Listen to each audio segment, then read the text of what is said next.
İndi ekranda gördüğünüz şəklə aid bir idiom öyrənəcəksiniz.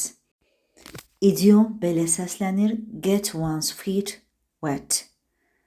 Get feet wet.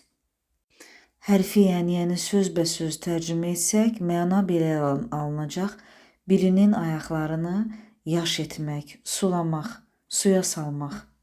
Bəs bu idiomun əslində mənası nədir? Əgər bir kimsə yeni bir işə, yeni fəaliyyətə və ya hər hansı bir təcrübəyə başlayırsa, bu ifadəni işlədə bilər. Yəni, bir işi ilk dəfə sınamaq, hər hansı bir sahədə təcrübə qazanmağa başlamaq, yəni o sahə üzrə, o iş üzrə ilk addımlarını atmaq mənasını ifadə edir. Get feet wet ifadəsi.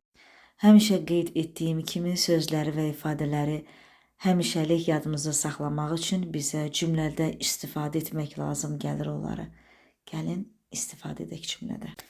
Məsələn, deyək ki, mən heç vaxt onlayn dərs keçməmişəm, amma bu sahə üzrə özümü sınaqdan keçirəcəm və ilk dəfə bu işə başlayacağam. Yəni ilk addımlarımı atacağam. Onda belə deyəcəyik: I've never taught online before, but I'm ready to get my feet wet.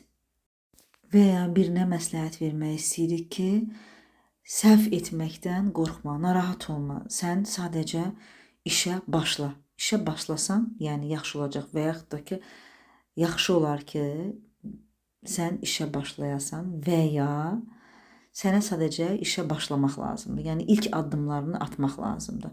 Necə deyərik bu cümləni? Müxtəlif formalarla demək olar, amma məhz bu ifadəni istifadə etmək istəyirəmsə, belə deyə bilərəm: Don't worry about making mistakes.